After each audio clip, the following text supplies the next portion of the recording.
আসসালামু আলাইকুম। কেমন আছো সবাই? আশা করি ভালো আছো। আমিও ভালো আছি। তো চলে আসলাম আজকে রবিবারের রান্নাবান্না নিয়ে। তো আজকে রবিবারে কী কী রান্না করেছি তোমাদের একটু দেখিয়ে দিই। তো চলো। তো এখানে দেখো এক হাঁড়ি গরম গরম ভাত এখনও হচ্ছে। তো ভাতটা নামিয়ে এবার আমি একটি বড় পাত্রে ঢেলে নেব। তো আমি যেটা দেখাবো প্রথমে হচ্ছে এই যে 1 গামলা ভাতটা তো আমি একটি বড় পাত্রে নামিয়ে নিলাম।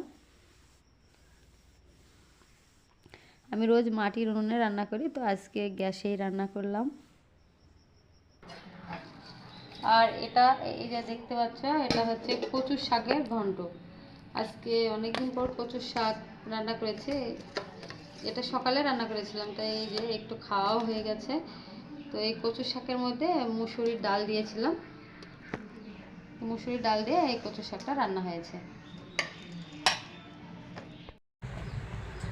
কচু শাকটা আমি মাটির উনুনেই রান্না করেছি। শাকসবজি রান্না করলে মাটির উনুনেই আমি রান্না করি, কারণ মাটির উনুনে রান্না করলেও খেতে ভালো লাগে।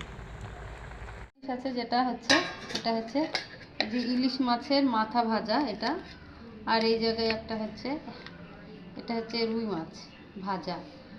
আর এই যে ইলিশ মাছের এগুলো কাটা চোখরা, ইলিশ আর রুই একসঙ্গেই ভাজা হয়েছে। আর এই যে একটা রুই মাছের পেটি ছিল, এটা অনেক দিন ধরেই ফ্রিজে ছিল, কিছু দিয়ে রান্না করবো বলে রেখে দিয়েছিলাম। তো এই কচুর শাক দিয়ে ইলিশ মাছের মাথা দিয়ে রান্না করবো বলেছিলাম, মানে কচুর শাক না, কচুর ও শাকের ওই যে ডাঁটি পাওয়া যায়। তো আর রান্না হলো না, তো ভাবলাম অনেক দিন হয়ে যাচ্ছে, তো ভেজে ফেলি। তো এটা এখন এই ভাতের সঙ্গে ভাজা খাওয়া হবে। আর এই জায়গাটায় আছে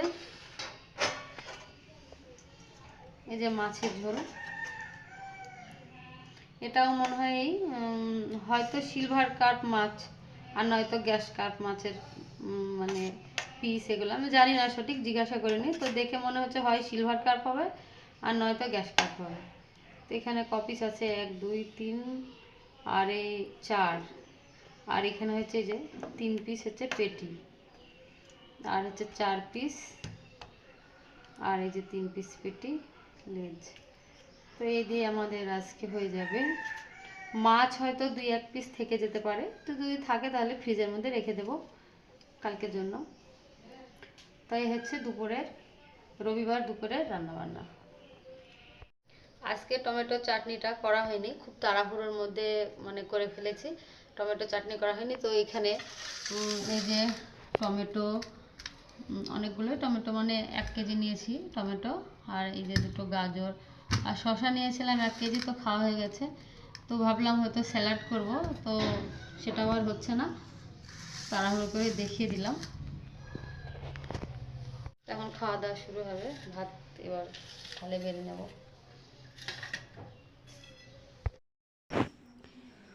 এবারে ভাত বেড়ে নিই, আমার ছেলে খাবে, খেয়ে আবার পড়তে যাবে। ওর আবার রোজ এই 4টের দিকে পড়া থাকে, আজকে আবার 3টের সময় পড়া আছে। তো সেই জন্য ভিডিওটা আজ খুব তাড়াহুড়ো করে ফেললাম। অনেক কিছু রান্না টান্না ইচ্ছে ছিল করার, সেগুলো করতে পারলাম না।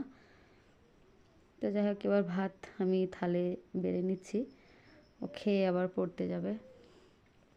শরীর ভালো থাকলে সব কিছু রান্না করতে ভালো লাগে, শরীর ভালো না থাকলে রান্না করতে ভালো লাগে না। তো শরীর সুস্থ থাকলে আমি রোজ ভিডিও দেব, কম বেশি যাই রান্না করি সবটুকু তোমাদের সঙ্গে শেয়ার করব। আর আমার ছেলে আবার কিন্তু মাছের পেটি খেতে খুব পছন্দ করে, যে কোনো মাছের, রুই কাতলা যে কোনো মাছের, ও শুধু পেটি খায়। তো আমি এখন পেটিগুলোই ওকে তুলে দিচ্ছি বাটিতে। ও শাকের ঘন্ট আর 2টো পেটি দিলে, আর একটু ঝোল দিলে ও খেয়ে নেবে। তো দেখো, এখন আমরা সবাই খাওয়া দাওয়া করবো, আর তোমরাও সবাই খাওয়া দাওয়া করো। তো আজকের মতো ভিডিওটি এখানেই শেষ করছি। দেখা হচ্ছে আগামী দিন নতুন কোনো ভিডিও নিয়ে। টাটা।